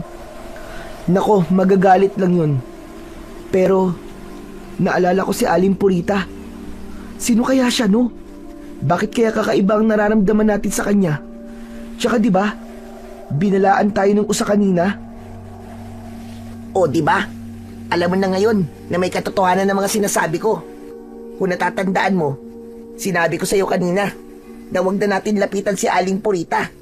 Pero ang tigas ng ulo mo eh. Huwag na nga tayong magsisihan, Asan. Ang mabuti pa umuwi na lamang tayo nang maitago na natin ang sandatang to. Ipinagpatuloy ni Nakalik at Asan ang paglalakad papalayo sa lugar na yon, habang sa kabilang gilid ng kakawyan ay nakatayo si Purita. Pinagmamasdan ang dalawang bata. Nang mga sandaling yon ay naramdaman niya ang kakaibang enerhiya mula sa mga ito. Bukod pa ron ay napansin niya ang lahat ng mga hayop na lumapit sa magkapatid, na tila ba pinoprotektahan ng mga ito ang dalawang batang lalaki. Biglang sumagi sa isip ni Purita na madali lamang niya malalaman kung anong uri ng mga nilalang ang dalawang bata. Magpapadala siya ng mga aswang na tiktik para masigurado kung tama ba ang kanyang hinala. Samantala, dala naman ng takot ni Nakalik at Asan, ay malalaki ang hakbang ng kanilang mga paa na tinahak ang daan palabas ng kagubatan. Habang ang mga hayop na biglang lumitaw sa kanilang harapan ay tila inihatid pa sila ng tanaw. Nakahinga lamang sila ng maluwag nang matanaw nila ang bubong ng kanilang bahay. Halos magmadali sila sa pagpasok sa loob ng kanilang tahanan. Pagpasok nila sa loob ay kanya-kanya sila ng upo sa bangko na gawa sa kawayan. Habol ang hininga na bakas ang pag-aalala sa muka. Si Asan ang unang bumasag sa katahimikan. Talagang nagtataka na ako, Kalik. Ano ba talaga ang nangyayari sa atin? Hindi pa ba natin to sasabihin kay Lolo Pilo? Kung sasabihin natin kay Lolo Pilo, may magbabago ba? Mag-aalala lamang si Lolo. Kaya mas makabubuti kung hindi na lamang natin sasabihin sa kanya ang tungkol sa nangyari kanina. Ano bang pinag-uusapan yung dalawa, ha, mga apo? Kapwa nagulat ang magkapatid sa biglang pagdating ni Lolo Pilo sa kanilang tabi. Humihingal ito habang buhat ang pala na nakapatong sa balikat nito. Nagpalipat-lipat ang tingin nito sa kanila, at sa pagkakataong yun, si Asan ang biglang kinabahan. Ano ang kanina ko pag naririnig na hindi niyo masabi-sabi sa akin? Oh, ano? Bakit hindi kayo makapagsalita? Kasi po Teka, ako na lang ang magsasabi kay Lolo Pilo, Kalik. Kailangan na talagang malaman ni Lolo Pilo ang mga nangyayari sa atin. Ano kanyo? Bakit? Ano ba yun? Sabihin niyo nga. Habang nagsasalita si Lolo Pilo, ay ibinaba nito ang pala sa likod ng pintuan. Ngunit bakas sa mukha ng matanda na tila ba mabigat din ang nararamdaman nito. Napansin ni Asan na nagbago rin ang tono ng pananalita ng matanda nang malaman ito na meron silang gustong sabihin. Lolo Pilo, kasi itong mga nakaraang araw po, nakakaranas po kami ni Kalik ng mga kakaibang pakiramdam. Lalo na po tungkol sa mga marka sa balat namin. Tapos kanina po, bigla po namin naintindihan ang iniisip ng mga hayop. Para po ba namin silang naririnig? Tapos yung hangin, para bang sumusunod sa nararamdaman namin. Lolo Pilo, gusto po sana naming malaman kung ano ba talaga ang nangyayari sa amin. Kung nasaan na ang mga magulang namin at kung bakit nangyayari to sa amin. Sa dami ng tanong ni Asan, walang masagot si Lolo Pilo ni isa, kundi ang pagbakas ng takot sa anyo nito. Kaya naman, napatayo si Kalik at ito naman ang nagsalita. Teka, sa reaksyon niyo na po yan, Lolo Pilo. Meron kayong tinatago sa amin ng kapatid ko. Hindi agad sumagot si Lolo Pilo. Sa halip ay lumapit ito sa magkapatid at naupo sa bangko na nasa gitna ni Kalik at Asan. Isang malalim na buntong hininga ang pinakawalan ng matanda. Bago ito, nagsalita. Mukhang hinihingi na ng pagkakataon para ipagtapat sa inyo ang buong katotohanan. Hindi ko kayo totoong mga apo at wala akong alam tungkol sa mga magulang nyo. Alam ko na kakaiba kayo sa lahat at batay sa mga markang nakita ko sa mga katawan nyo, nalaman ko na kayo mga batang isinilang bilang mga Bertudes. Saglit na huminto si Lolo Pilo dahil kapwa natigilan ang magkapatid. Hindi sila makapaniwala sa kanilang narinig mula sa kanilang lolo. Si Asan, nalungkot siya sa nalaman, ngunit alam niya na walang kasalanan ang matanda. Ganon din si Kalik. Tahimik itong nakatingin sa matanda, naghihintay sa iba pang sasabihin ni Lolo Pilo. Napulot ko kayong dalawa sa gitna ng kakauyan, duguan at bago lamang kayong silang ng mga sandaling yon. May pusod pa nga kayo. Natitiyak ko na merong dahilan kung bakit kayo iniwan sa lugar na yon.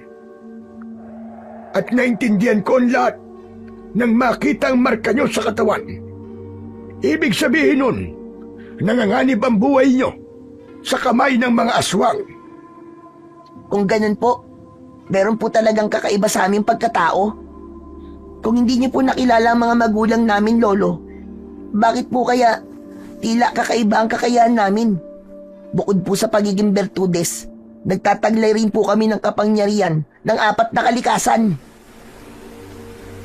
Sa bagay na yan, ay hindi ko kayo masasagot. Dahil konti lang ang nalalaman ko tungkol sa inyo. Ginawa ko ang lahat para maalagaan kayo ng maayos. Ngunit malaya rin kayo na magpasya. Kung hahanapin niyo ang mga magulang niyo at hahayaan ko kayong umalis para alamin kung sino ba talaga kayo.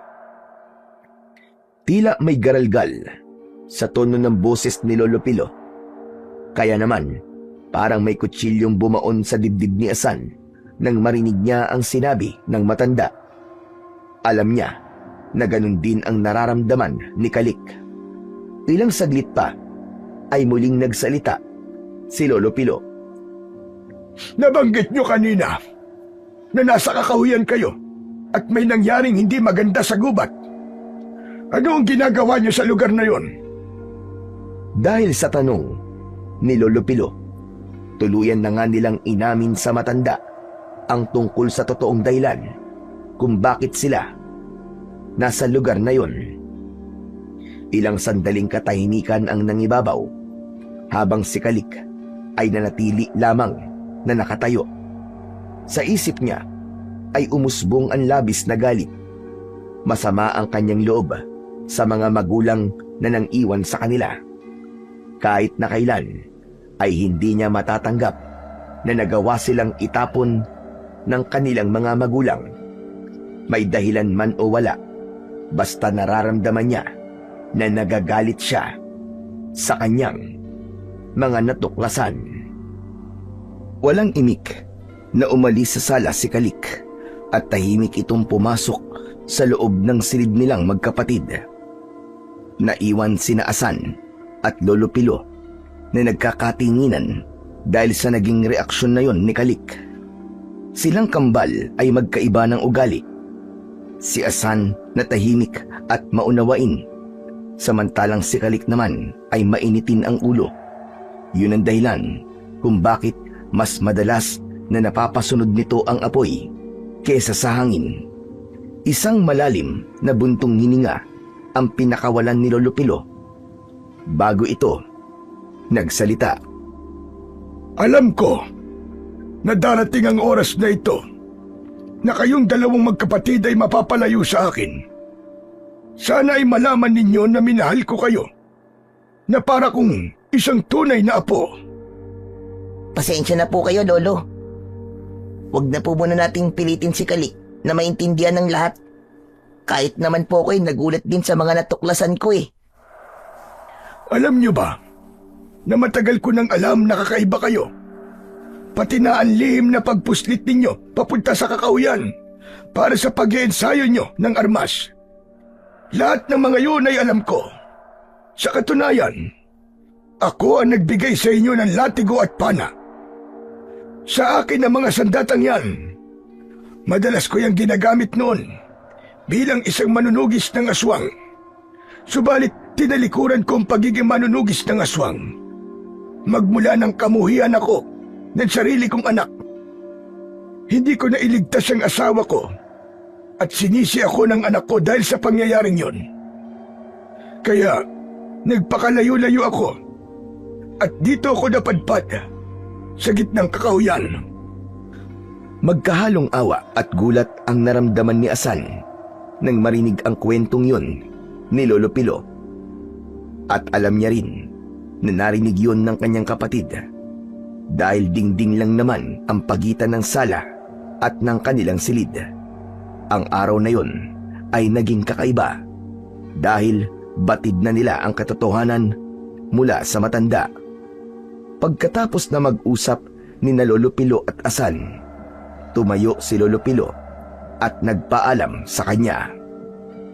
Kailangan ko nang bumalik sa sementeryo. Hindi ko pa natatapos ang pag-uukay. Huwag na kayong lumabas ng bahay. Nagkalat ngayon ang aswang na tiktik. O siya, sige na. Aalis na ako. Magsarado kayo ng pinto at bintana. Inihatid ni Asan ng tanaw si Lolo Pilo habang malungkot itong naglalakad papalayo sa kanilang bahay. Kaya naman, biglang nakaramdam ng awa si Asan para sa matanda.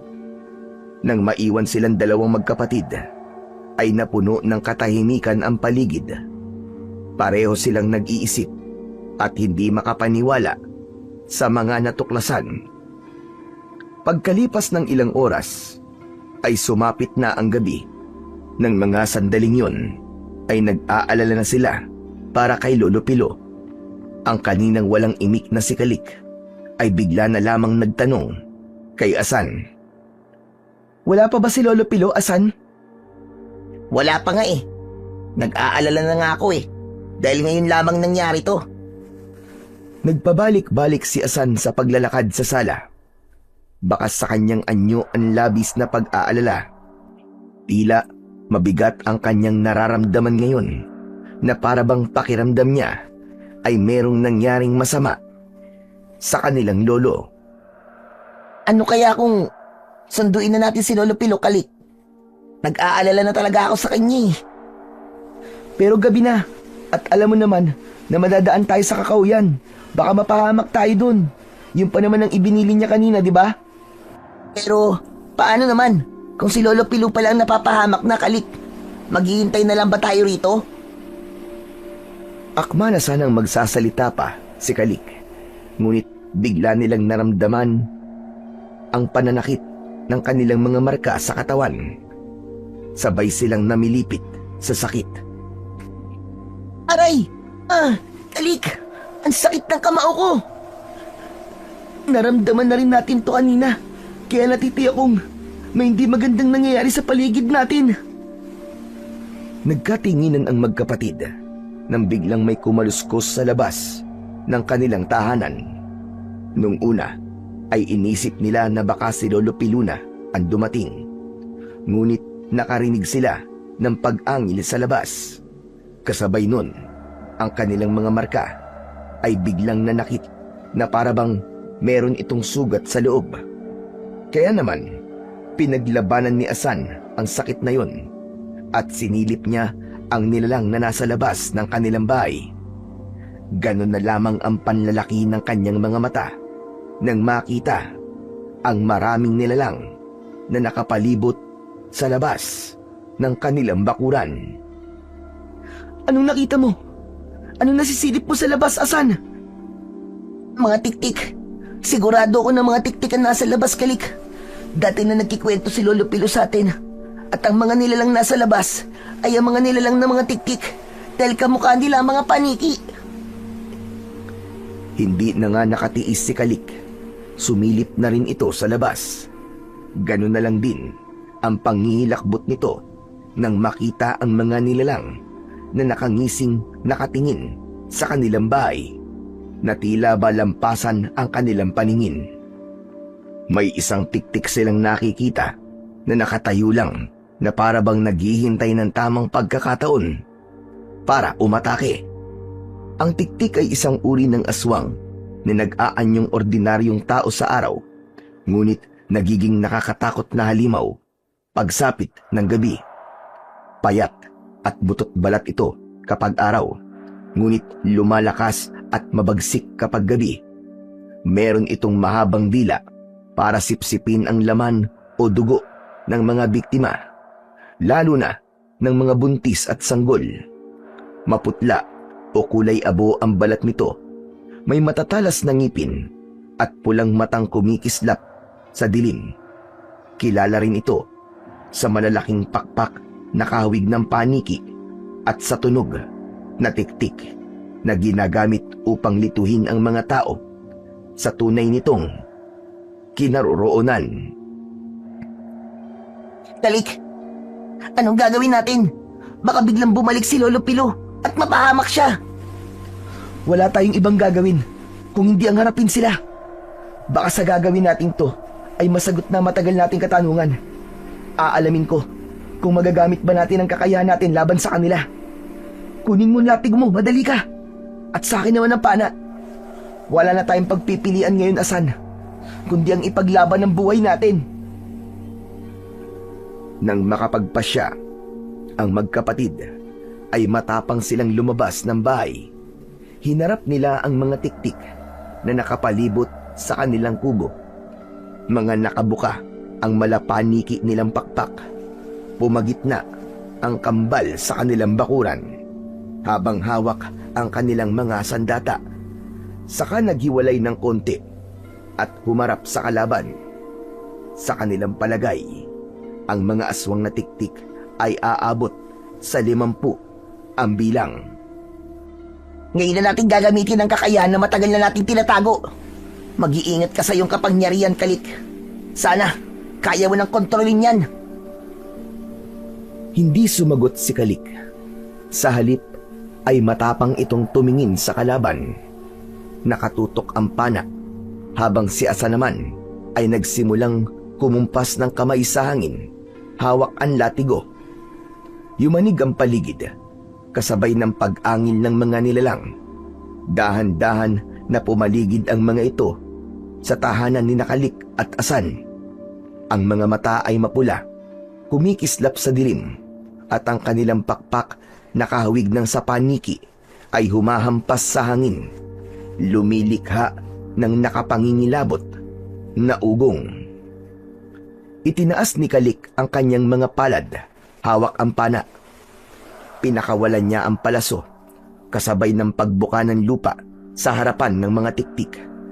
Ang ilan sa mga halimaw ay natumba, nalunod sa alikabok, at ang mga batong umusbong mula sa ilalim ng lupa ay dumurog sa katawan ng mga aswang. Mula sa kanyang kaliwang kamay, sumiklab ang apoy na nagliliyab. Pumalot yun sa talim ng palaso. Bawat tamaan ay pumuputok ang katawan at nasusunog. Nilamon na naglalagablab na apoy ang mga tiktik na nagtatangkang sumugod sa kanilang kinaroroonan. Ang mga sigaw ng mga nilalang ay naglaho sa amoy ng nasusunog na pakpak ng mga ito. Ano? Lalaban pa ba kayo? Hindi na kayo makakatakas! Mga demonyo kayo! Galit na wika ni Kalik habang pinagmamasdan ang mga tiktik na nag-aapoy ang mga katawan. Samantala si Asa naman ang umatake sa mga tiktik na nagtatangkang tumakas. Sa isang kumpas ng kanyang kamay, hawak ang latigo. Humagupit sa mga ito ang malakas na hangin at ibinalik ang mga aswang sa kanilang bakuran. Bawat ikot ay may tumatamang malakas na hangin sa mga ito. Ang kamao na may markang tatsulok ay nagliwanag. Rumagasa ang malakas na tubig. Malasibat yun na bumutas sa mga pakpak ng mga ito at sinundan naman ng malakas na hangin na tuluyang pumatay sa mga aswang. Kalik! Sa bubong ng bahay natin, merong natitira na tiktik! Pagsamahin natin ang ating kapangyarihan, Asan! Patayin natin silang lahat! Nagtagpo ang apoy at lupa ni Kalik, habang si Asa naman ay hangin at tubig. Nabuo ang malabulang apoy na tila ipo-ipo ang puwersa. Tumama yun sa katawan ng mga nilalang na nasa bubong. Nadamay ang kanilang bahay sa sunog.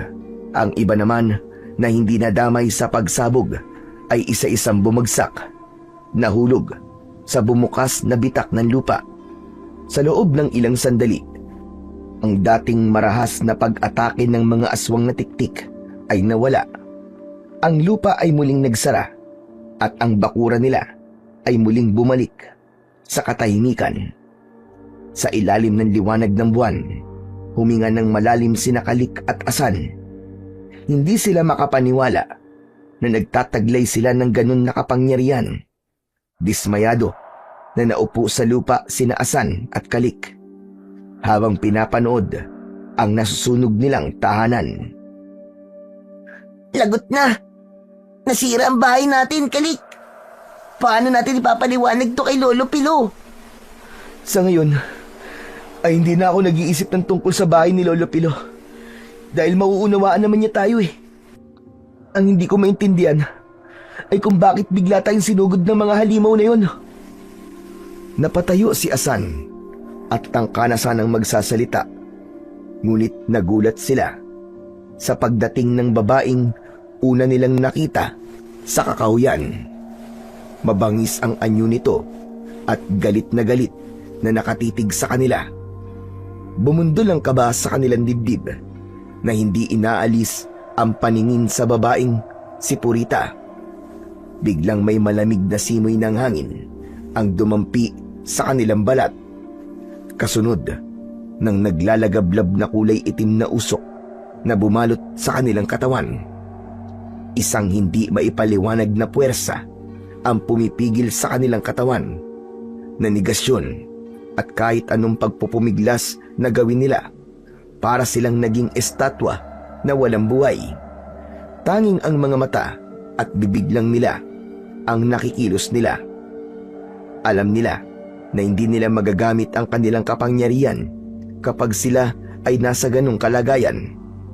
Nagulat na lamang sila nang dumapo sa kanilang pisngi ang malakas na sampal mula kay Aling Purita. Ang buong akala ko ay patay na kayong magkapatid. Sinasabi ko na dapat, unang kita ko pa lang sa inyo. Alam ko na kayo ang kabal na isinumpa ko. Anong pinagsasabi mo? Malakas na napahalakhak ng tawa si Aling Purita. Humakbang ito papalapit kay Asan. Mabilis rin ang tibok ng kanilang mga puso dahil hindi nila nauunawaan ang mga nangyayari. Ang walang hiya yung ama na si Roman. Itinago niya sa akin ang tungkol sa inyo. Hindi kayo totoong namatay. Paano nangyari yon? Paano? Mula sa kanilang harapan, nagwala si Purita. Nagpakita ito ng matinding kapangyarihan sa harap ni Kalik at Asan. Nagdilim ang bakuran, nagbitak-bitak ang mga puno at nagliyab ang mga dahon. Uminit ang paligid habang bumabalot sa kanilang katawan ang kulay itim na usok. Meron din itong kapangyarihan na katumbas ng kanilang kakayahan. Sa bawat galaw ng kamay nito ay bakas ang matinding galit. Ganon, ikaw ang nagpadala ng mga tiktik para patayin kami? Anong kasalanan namin sa'yo? Wala kayong kasalanan. Subalit damay kayo sa naging kasalanan ng ama ninyo. Alam niyo bang siya ang pumatay sa nanay niyo? Mabuti na yung malaman niyo bago ko kayo papatayin. Sinungaling! Hindi ako naniniwalang kaya gawin yun ng tatay namin. Kahit hindi namin siya nakilala, alam namin na mabuti siyang tao. Ha! Mabuting tao ba ang pumatay ng asawa? Pinatay niya ang anak ko. Pati ang asawa ko. Siguro kaya pinatay ng ama namin ang asawa at anak mo dahil mga aswang sila, mga kampo ng demonyo. Dahil sa sinabing yun ni Asan, ay bigla siya nitong sinakal. Naramdaman niya ang pag-angat ng kanyang paa sa lupa. Unti-unting nawalan ng hininga si Asan habang dumidilim ang kanyang paningin. Ang mga ingay sa paligid ay naglaho.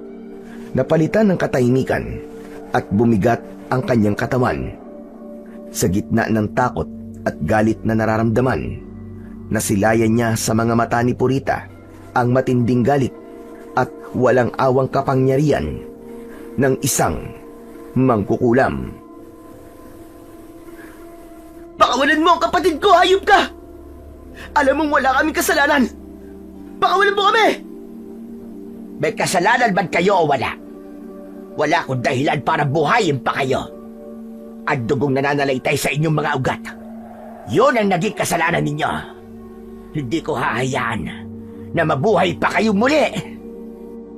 Habang nararamdaman ni Asan ang sakit ng pagkakasakal sa kanyang leeg, isang palaso ang mabilis na lumipad at tumama sa kamay ni Purita. Isang matinis na sigaw ng sakit ang kumawala mula sa bibig nito. Otomatikong nabitiwan nito si Asan. Kumawala ang malamig na usok na bumalot sa kamay nito habang namimilipit sa sakit. Dumaloy ang dugo mula sa braso paagos sa palad. Ang mga mata nito ay nanlaki at kumukurap-kurap. Tila hindi makapaniwala sa nangyari. Sa kabila ng pagkabigla nilang lahat, isang tinig ang umalingaw-ngaw mula sa dilim. Lumitaw si Roman. Hawak ang pana na may isa pang nakahandang palaso. Ang mga mata ay naglalagablab sa determinasyon para iligtas ang mga anak. Gulat na gulat si Aling Purita nang makita si Mang Roman. Layuan mo mga anak ko, diablong buwang ka! Kung ayaw mong butasin ko ng palaso ang pagmumukha mo! Bakit hindi mo ako patayin? Kagaya ng ginawa mo kay Desa na asawa mo. Alam mong hindi ko pinatay si Desa. Ginamitan mo ko ng mahikahayop ka. Kaya nangyari yun. Dahil sa pagkakaroon ng sugat ni Purita sa kamay, ay naglaho rin ang mahikang bumabalot sa kambal. Akma na sanang gagamitin ng magkapatid ang kanilang kapangyarihan nang biglang pinakawalan ni Roman ang maraming palaso. Tumama yun sa katawan ni Aling Purita. Ngunit hindi pa man ito lubos na napapatay. Bumaba ang isang malaking halimaw at dinagit si Aling Purita. Inilayo ito sa kanila at inilipad sa malayo. Sinubukan ni Asan na pigilan ng kapangyarihan niyang hangin ang mga ito. Subalit tuluyan na itong nakalayo. Sa kabila ng mga nangyari, naiwan na nakatayo si Mang Roman sa unahan ng dalawang magkapatid. Dahan-dahan itong humarap sa kambal, habang ang mga mata ay mapula dahil sa mga luhang napakatagal na naipon. Nanginginig ang labi ni Mang Roman na hindi mapigilan ang pagpatak ng mga luha. Mga anak, ang kambal ko. Ako ang tatay nyo. Ako si Roman.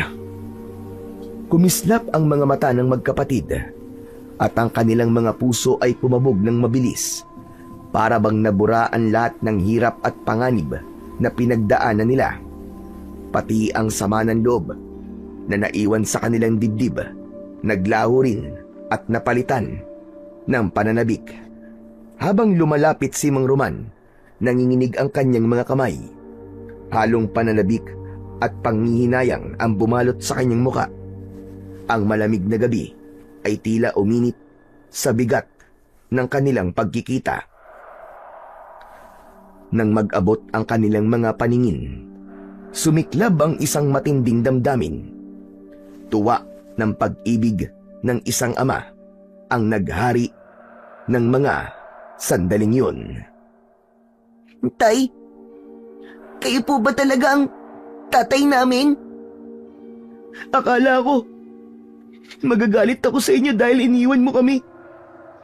Yung pala, hindi ko rin mapipigil ang sarili ko. Tay, mahal na mahal po namin kayo. Lumapit ang magkapatid kay Mang Roman at nagtagpo sa maigpit na yakap at paghagulgol ng iyak.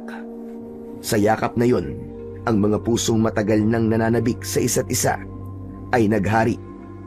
Ikinuwento ng kanilang ama ang buong katotohanan sa nakaraang sinapit nito sa kamay ni Aling Purita. Nalaman nila na matagal na silang binabantayan ni Mang Roman. Hindi pa man nagtatagal ang mainit na pag-uusap ni Mang Roman at ng kanyang mga anak, biglang yumanig ang katahimikan ng gabi. Mula sa malayo, isang basag na sigaw ang umalingaw-ngaw. Si Lolo Pilo, hingal na hingal, mabilis na tumatakbo patungo sa kanila. Ang mga damit ay punit-punit, nabahira ng putik at dugo.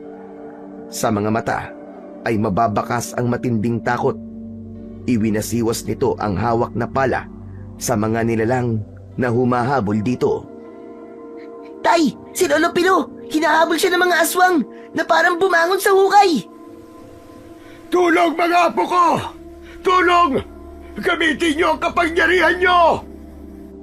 Si Kalik ang agad na kumumpas ng palad sa hangin at nagpalipad ng palaso. Tila ulan yun na bumabagsak sa mga aswang. Nasunog ang mga ito at isa-isang bumabagsak sa lupa. Mabisang panlaban sa kanila ang tubig. Sila ang mga aswang na amalanig. Gamitin niyo ang kapangyarihan ng kalikasan. Mag-iingat kayo, mga anak. Halos lahat ng kanilang atensyon ay nasa mga nilalang na nakasunod sa kanilang Lolo Pilo. Ang mga amalanig ay lumitaw mula sa kakahuyan. Mga bangkay na bumangon mula sa hukay. Ang kanilang balat ay kulay abong parang nabubulok na laman. At sa ilang bahagi ay nakikita ang mga buto na kumikislap sa liwanag. Ang kanilang mga mata ay walang puti, purong itim na butas.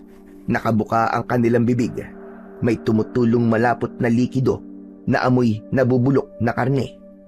Ang mga galaw nila ay marahas, ngunit sabay-sabay, para bang hinihila ng iisang sumpa. Utos mula sa nagpapagalaw sa kanila. Ang mga kamay ng amalanhig ay mahahaba at butot balat na may matatalas na kuko na tila handang pumunit ng kahit na anong mahawakan. Sa bawat yapak nila, nagkakalansingan ang kanilang mga tuhod at buto, at ang mga yapak ay nag-iiwan ng malalalim na bakas sa malambot na lupa.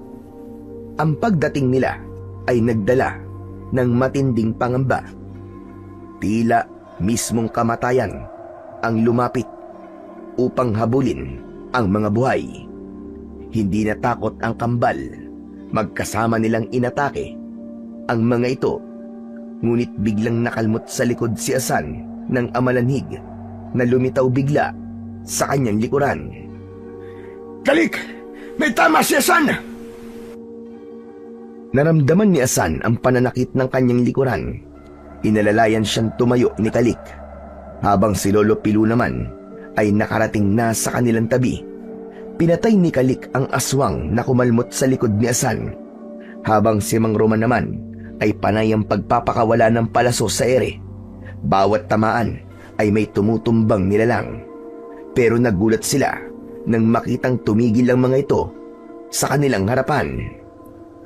Hindi ako makapaniwalang babangon ng mga yan sa sementeryo. Sinubukan kong tumakas, pero naabutan pa rin nila ako. Dahil kilala nila kayo, kaya maging handa kayo sa kilos sa mga kalaban natin. Nararamdaman kong marami pa ang paparating. Habang nakatingin ang apat sa galaw ng mga kalaban, dumating mula sa impapawid ang malaking tiktik na may anyong nakakatakot na nilalang. Si Aling Purita muling bumalik bilang isang halimaw. Tay, paano nangyari yun? Hindi po ba't nasugatan na siya kanina? Hindi siya basta-bastang nilalang, mga anak. Sapagkat isa siyang mangkukulam na may itim na mahika. May kakayahan siyang magpahilom ng sugat niya. At kahit gaano pa kalalim ang kanyang sugat, sa oras na magpalit siya ng anyo, maglalaho ang mga yun at manunumbalik ang kanyang lakas. Mga anak, siya ang pumatay sa inyong ina. Gamitin niyo ang lahat ng inyong lakas para matapos na ang kanyang kasamaan. Pagkababa ni Purita sa lupa, walang sabi-sabi, agad na sumugod ang mga ito sa kanilang kinaroroonan. Inihanda ni Kalik ang naglalagablob niyang pana, habang ang latigo naman ni Asan ay nagliliyab sa malatubig na liwanag. Si Kalik ang unang kumilos. Ipinatong niya ang kanyang mga palad sa lupa. At mula roon, sumiklab ang naglalagablab na apoy. Nilalamon ang mga amalanig sa unang hanay. Pagkatapos ay iniangat niya muli ang kanyang kamay. At sa isang iglap, nagbitak-bitak ang lupa. Bumuka ang malalalim na siwang kung saan nahulog at naglaho ang ilan sa mga halimaw. Ang kanilang mga hiyaw ay umalingaw-ngaw mula sa kailaliman. Samantala si Asan ay humugot ng lakas mula sa latigo. Sa isang malakas na kumpas ng kanyang mga braso, bumuo siya ng malaalo na tubig na parang dagat na bumalot sa mga amalanig na sumusugod sa kanila. Sinundan niya ito ng isang malakas na buhawi ng hangin na pumunit sa katawan ng mga ito. Habang ang latigo ay tila kidlat na sumunog sa mga ito, lahat ng yun ay nagawang maiwasan ni Purita. Paano kayo nagkaroon ng ganyang kalakas na kapangyarihan? Huwag mo nang alamin, dahil mamamatay ka na rin, Purita! Dahil sa sinabi ni Mang Roman, inatake siya ni Purita, ngunit hindi rin nagpatinag si Mang Roman. Sa matalim na tingin at tiyak na galaw, iniangat niya ang kanyang pana at sa bawat bitaw ng palaso, tumama ang mga yon sa ulo ng mga amalanig. Bawat iwas naman ni Purita sa palaso, ang tinatamaan naman ay ang mga alagad nito, habang si Lolo Pilu naman ay nakipaglaban na rin gamit ang hawak niyang pala. Ngunit sa gitna ng kanilang tagumpay, biglang bumigat ang paligid. Isang hindi maipaliwanag na puwersa ang dumagan sa kanilang mga katawan. Nanigas si Kalik, si Asan at Mang Roman para silang mga estatwa na hindi makagalaw. Mula sa kanilang harapan, naglakad si Purita na may malamig na ngiti. Isa-isa silang sinuntok sa muka at bawat tama ay may kasamang nakamamatay na puwersa ng itim na mahika. Bumulagta sila sa lupa, hindi makalaban, habang sa kanilang mga tenga ay umalingaw-ngaw ang halakhak ni Aling Purita. Isang patunay na hindi pa tapos ang laban. Malakas si Aling Purita at ramdam yun ng batang si Asan. Ang buong akala nyo siguro ay ganun lang ako kadaling matalo. Hindi ako susugod dito kung alam kong talo ako. Umalingaw-ngaw ang sigaw nito at ikinumpas ang mga kamay. Tila inuutusan ang mga nakahandusay na mga amalanig. Mula sa kanilang harapan, nakita nila ang pagbangon ng mga nilalang na napabagsak lamang nila kanina. Muling tumayo ang mga amalanig, pasugod sa kanilang kinaroroonan, habang ang mga aswang na tiktik ay muling umatake na tila sumulpot mula sa kung saan. Si Asan na hindi nagpatinag, tumingin siya kay Kalik. Tila nagkaintindihan ang magkapatid. Ginamit nila ang mutya ng kalikasan habang nakahiga. Naghawak ang mga kamay.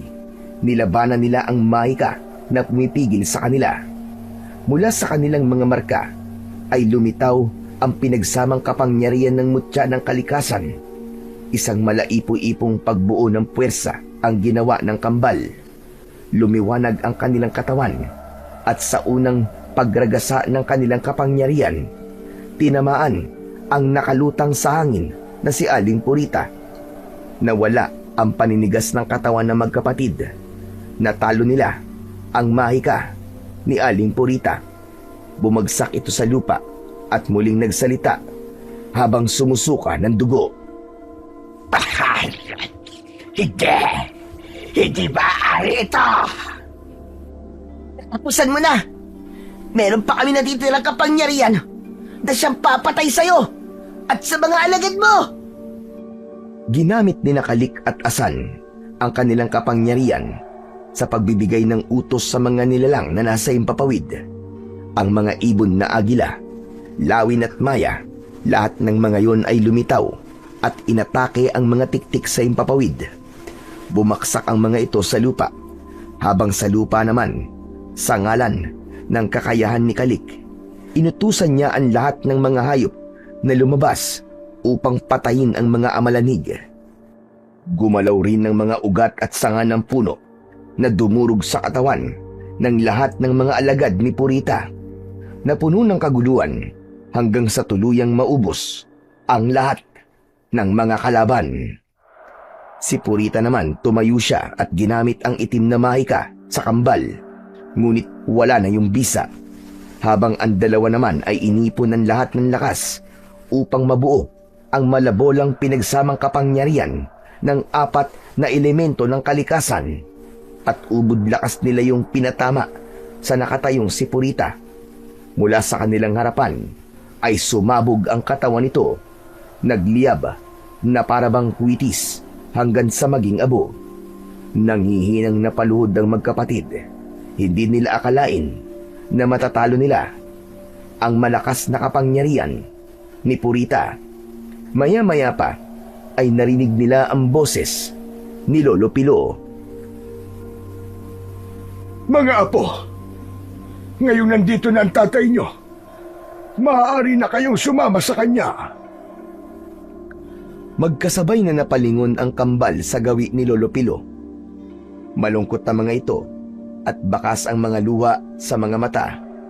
Parang pinipiga ang puso ni Asan nang makita ang reaksyon ni Lolo Pilo. Hindi po namin kayo iiwan, Lolo Pilo. Bakit po, Lolo Pilo? Ayaw niyo na po ba sa amin? Mahal ko kayo at masakit sa loob ko na mapahiwalay sa inyo. Pero si Roman ang tunay niyong pamilya. Kaya't sige na, sumama na kayo sa kanya. Tay, talaga po bang seryoso kayo? Di magpapaiwan kayo rito? Kalimutan na po natin ang nakaraan. Nagkamali po ko. Hindi kita dapat sinisi sa pagkamatay ni nanay. Nagulat ang magkapatid sa mga sinabi ni Mang Roman. Nagpalipat-lipat ang kanilang tingin na parabang hindi sila makapaniwalang tinawag na tatay ni Mang Roman si Lolo Pilo. Lolo, akala ko po ba hindi nyo kami totoong apo? Pasensya na kayo.